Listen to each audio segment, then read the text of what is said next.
Hello students!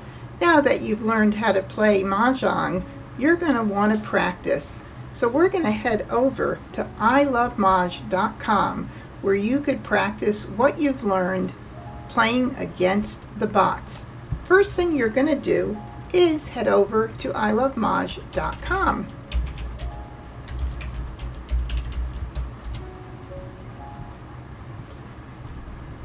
On this screen, you're going to see the game launchpad.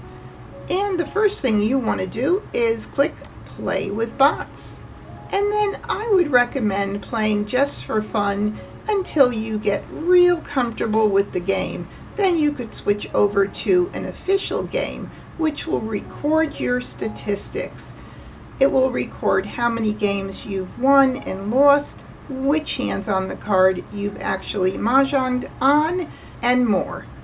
So we'll start with just for fun, and you're going to click Enable Practice Mode. You can always turn this off if you want to later on, but I suggest you put this on initially, which will help you with hand suggestions during the game. Once you've clicked these items, you can then choose your bot level here, and I would suggest that you start at the beginner bot level, which is standard level 1. As you get more comfortable playing, you can challenge yourself to move up the levels to an intermediate and then advanced. This way you can challenge yourself to play against more advanced level bots, and in turn you'll have this experience to move forward when you play in person with your friends. Let's go ahead and launch the game. This box pops up which asks if you are open to play live games. Now I would suggest you say no for right now, but in the future you might want to say yes. If you say yes, if people are playing currently on I Love Mahj, they will reach out to you to join their table.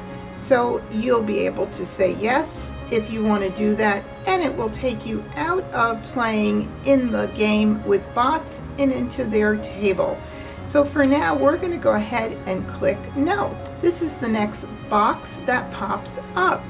On this box, you have the ability to change the year of the card. But since you've all learned with the 2023 National Mahjong League card, you don't want to change that. You also have the ability to set the auto timer as explained in the very beginning of your lessons.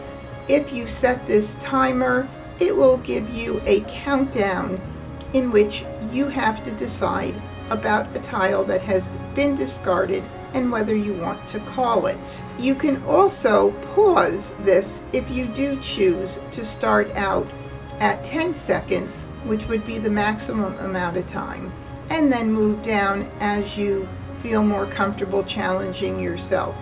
This only helps you make decisions more quickly, but again, you have the ability to pause it at any time you wish. But for now, I would suggest that you keep this off and then click OK. The next item is the bot level. If for any reason you forgot to check this on the onset, you could change it here again. Maybe you've also played several games and now you want to challenge yourself to going up to the intermediate level, and this would be where you would do it. Once you've clicked the level, you click OK. Now this area here is something you can come in and look around at and have fun with. This will change your theme to any one of these here. So if you play around with it, you'll see what it does. I'm going to go ahead and change it to Midnight Sky for you. If you change it to Forest, you get this. I love pink. So for me, I'm going to stick with Pretty in Pink.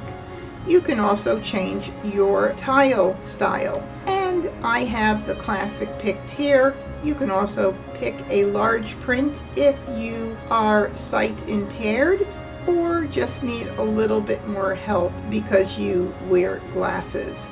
Now this here are tiles that are designed by the Mahjong line.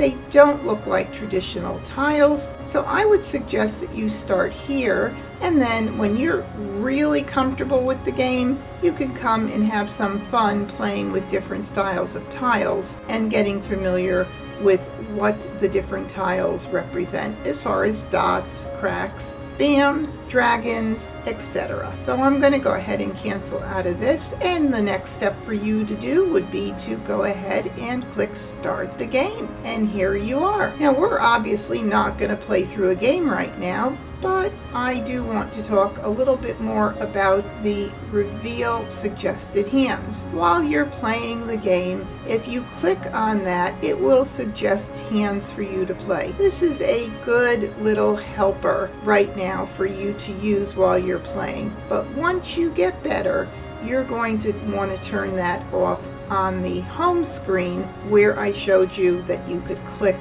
to add this to the game. And also, as a reminder, you can have the computer sort the tiles for you, or you can drag them and move them into order on your own as you learned in the lessons. And don't forget, when doing a joker exchange, you double click on the joker to make the exchange. All right, now go ahead and have some fun here. Practice, practice, practice does make perfect. So enjoy, and I'll be talking to you real soon.